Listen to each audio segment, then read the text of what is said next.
The blood on the floor of St. Jude's North Ward didn't belong to a patient, and the woman standing over the body, holding a scalpel with the precision of a surgeon and the cold eyes of a killer, wasn't a doctor. For 3 years, the staff of St. Jude's thought Elena Vance was just the quiet night nurse who changed IV bags and dodged eye contact. They thought she was timid. They thought she was weak. They were wrong. When a heavily armed man locked down the 4th floor with 20 hostages, he thought he was the hunter. He didn't know he had just locked himself in a cage with a ghost. This is the story of the night the predator became the prey. It was a Tuesday in November when the rain started a cold, relentless sheet of water hammering against the glass facade of St. Jude's Memorial Hospital in Seattle. Inside on the 4th floor, trauma and post-op, the air smelled of floor wax and antiseptic. It was do to horror hours. The graveyard shift.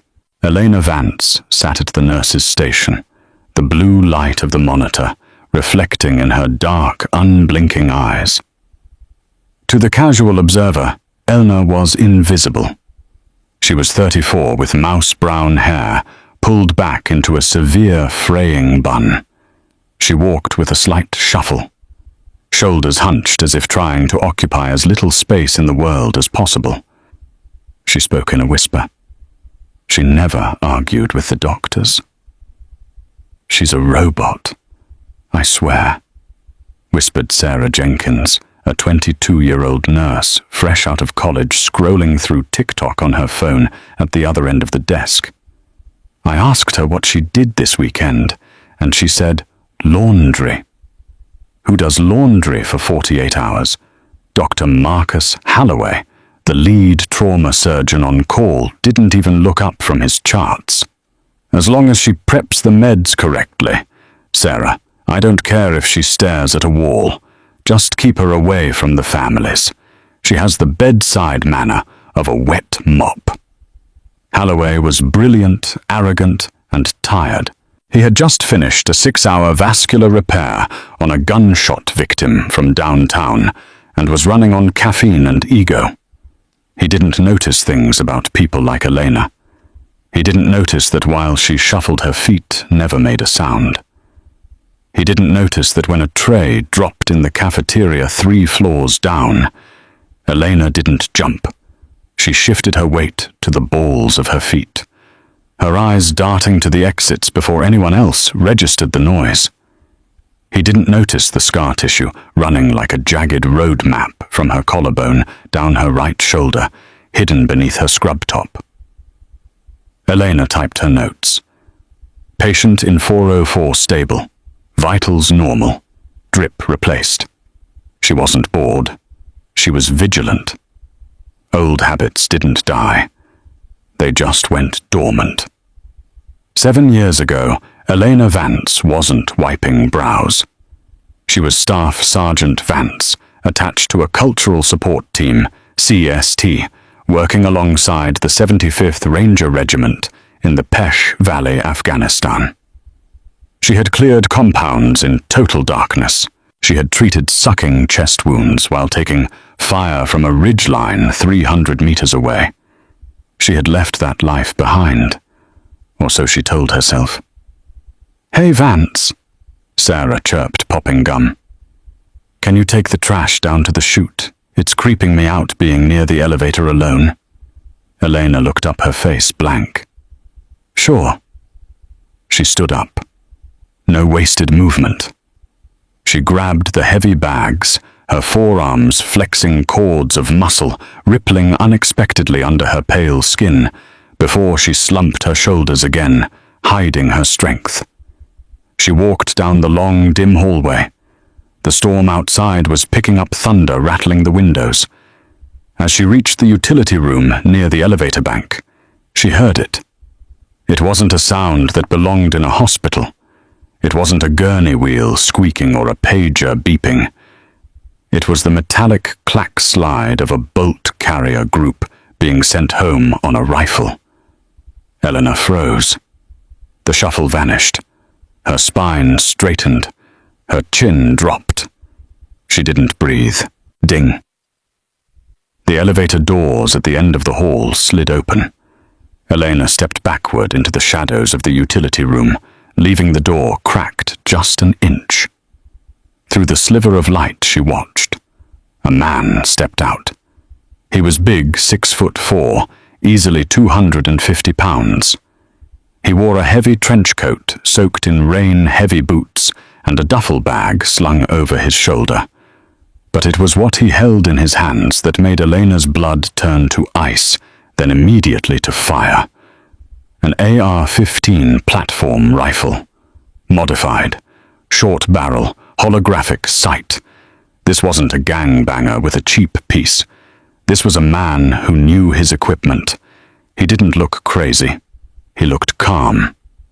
Elena watched as he walked past her hiding spot, heading straight for the nurse's station. He didn't rush. He moved with a heavy, purposeful gait. Elena looked at her wrist. No Apple Watch. An old, battered G-Shock. 0214. She touched her pocket. Her phone was back at the desk. She was unarmed. She was in a dead-end utility room, and a wolf had just walked into the sheep pen. The silence of the ward was shattered not by a scream, but by a voice that boomed like a thunderclap. "Nobody move!" From her vantage point in the dark utility room, Elena saw the scene unfold down the corridor. Dr. Holloway dropped his chart. Sarah Jenkins froze her phone, slipping from her hand and clattering onto the linoleum. The gunman whose name the world would soon learn was Silas Thorne, kicked the locking mechanism of the double doors leading to the waiting room, jamming a rubber wedge under them. He had just sealed the floor. "Hands on the desk, now!" Thorne roared, raising the rifle. Sarah screamed a high-pitched, terrifying sound. "Please, I don't—" Bam! Thorne didn't shoot her. He fired a single round into the ceiling. The sound in the confined hallway was deafening. Dust and ceiling tiles rained down on the pristine floor. The echo slammed against the walls, disorienting everyone. "Next one goes in a kneecap," Thorne yelled. "Where is he? Where is Holloway?" Dr. Holloway, usually the god of his domain, was trembling. He raised his hands slowly, his face the color of ash. I'm Dr. Holloway." Thorne turned the weapon toward the surgeon. "You remember me?" "Doctor, you remember Mary Thorne 3 years ago. Table 4, you said it was a routine bypass. You said she'd be home for Christmas." Holloway stammered, his eyes wide. I operate on thousands of people. I don't... You killed her," Thorne screamed, the calm facade cracking to reveal a jagged edge of grief and rage. "You were drunk. The nurses whispered about it. I spent 3 years finding the proof, and tonight we're going to have a trial, Doctor." Thorne swung the rifle back to Sarah. "You. Get the patients out of the rooms. Everyone in the hallway. Now anyone who can't walk, you drag them." Elena, still in the utility room, felt her heart rate spike, not from fear, but from the adrenaline dump. Tachypsychia set in. Time seemed to slow down. She assessed the threat. Target male heavy build. Weapon AR-15, likely semi-auto 30-round mag. He has a sidearm on his hip, looks like a 1911. Hostiles 1 visible. Friendlies. 2 staff visible, roughly 12 patients in the wing. Environment confined space. Hard cover limited to the nurse's desk. She needed to move. If she stayed in the closet, she was useless. If she charged him now from 50 feet away with 0 cover, she was dead. She needed to become part of the scene. She needed to get close. Elena took a deep breath, closed her eyes for a split second and flipped the switch. Staff Sergeant Vance receded. Timorous Nurse Ellie came forward. She pushed the utility door open and stumbled out, dropping the trash bags loudly. Thorne spun around, the rifle snapping toward her. "Freeze!" Elena threw her hands up, trembling violently. She hunched her shoulders, making herself look smaller, pathetic. She let her mouth hang open in terrified shock. "Don't shoot!" she wailed, her voice cracking. "Please, I'm just the nurse. I was just taking out the trash." Thorne eyed her. He saw the fraying scrubs, the messy hair, the absolute terror in her posture. He saw prey. He didn't see the way her eyes were scanning the mag well of his rifle to see if the safety was on. It wasn't. He didn't see her gauging the distance between him and the scalpel tray on the crash cart. "Get over here," Thorne barked, gesturing with the barrel. "Move!" Elena scrambled forward, tripping over her own feet, a calculated move to lower his guard. She joined Sarah and Halloway at the desk. Sarah was sobbing uncontrollably. Elena grabbed Sarah's hand, squeezing it hard. "It's okay," Elena whispered, her voice shaking for show, but her grip like a vice. "Just breathe." "Shut up," Thorne yelled. He reached into his duffel bag and pulled out a bundle of heavy-duty zip ties. He threw them at Elena. "You, the ugly one." Thorne sneered at Elena. "Tie them up, hands behind their backs. If you leave them loose, I kill the girl first." Elena picked up the zip ties. Her hands were steady until she noticed him watching. Then she forced them to shake. This was a mistake. He was giving her freedom of movement. He was letting the wolf walk among the sheep because he thought she was a dog. As Elena moved behind Dr. Halloway to bind his wrists, she leaned in close to his ear. "Doctor," she whispered, so low only he could hear her voice, suddenly devoid of any fear, stripped of any stutter. It was a voice of pure, cold command. "When the lights go out, drop to the floor and cover your head. Do not move until I say clear." Halloway turned his head, slightly confusion warring with terror in his eyes. "What? Tighten your muscles," she ordered, cinching the zip tie. She left it just loose enough that he could torque his wrists, but tight enough to look secure. She moved to Sarah. "Sarah," she whispered, "I need you to be brave. Can you do that? I'm going to die." Sarah sobbed. "No, you're not," Elena said. She secured Sarah's wrists. "Because I'm here. Hey, less talking." Thorne racked the slide of his pistol to make a point. Elena stood up and turned to face the gunman. She was 5 feet away from him. He towered over her. "They're tied," Elena whimpered, clasping her hands in front of her chest, a submissive pose that also kept her hands ready near her centerline.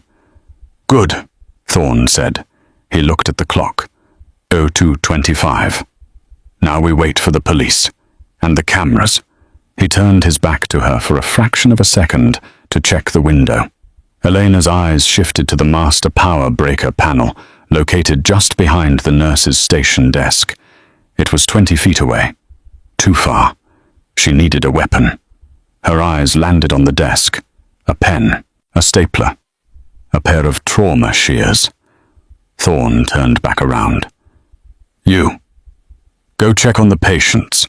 Bring them out here. If anyone tries to run, I start shooting the doctor." Elena nodded frantically. "Oh, okay. I'll go." She turned and walked down the hall toward the patient rooms.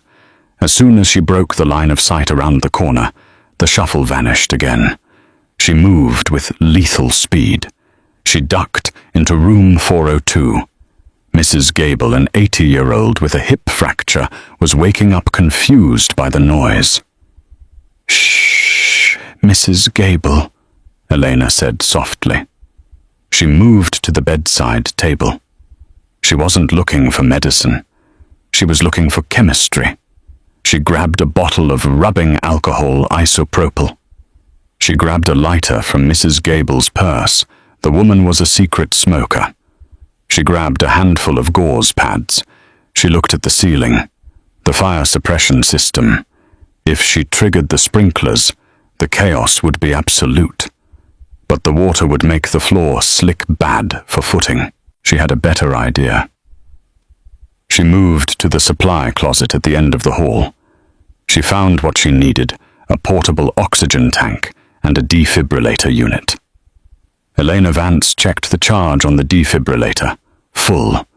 She ripped the sleeves off her scrub top, tying the fabric tight around her knuckles to protect them. She took a deep breath. The Ranger Creed echoed in the back of her mind. I will never leave a fallen comrade to fall into the hands of the enemy. She stepped back out into the hallway. Hey!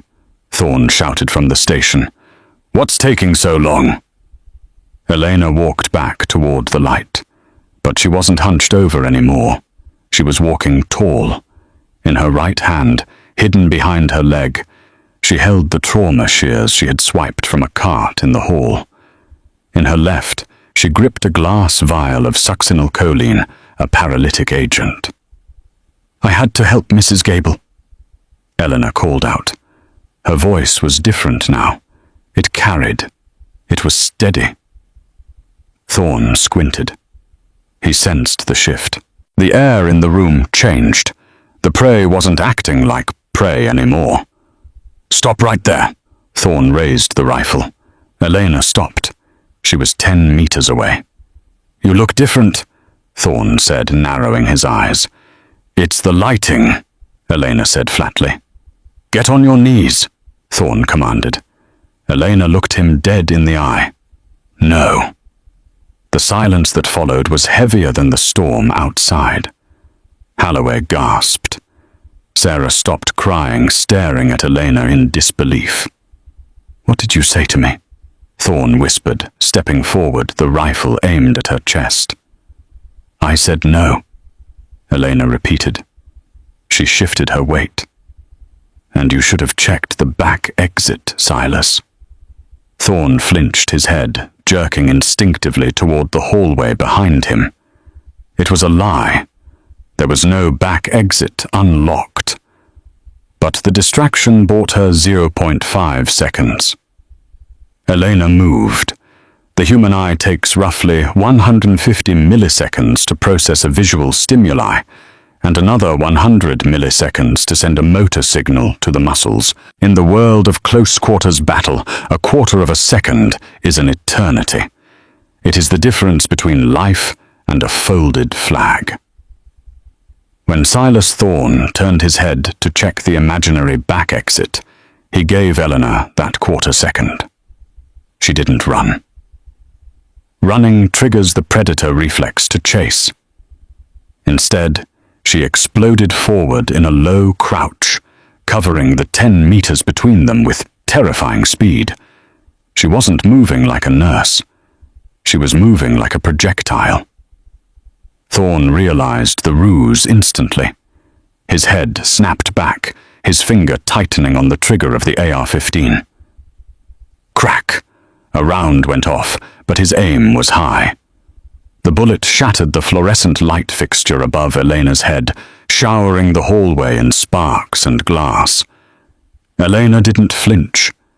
She slid on her knees for the last meter coming in under the barrel of the rifle. She didn't go for his face. She went for the weapon. Her left hand, still gripping the glass vial of succinylcholine, smashed upward against the handguard of the rifle, forcing the muzzle toward the ceiling. Simultaneously, her right hand holding the trauma shears drove downward. She wasn't trying to stab him.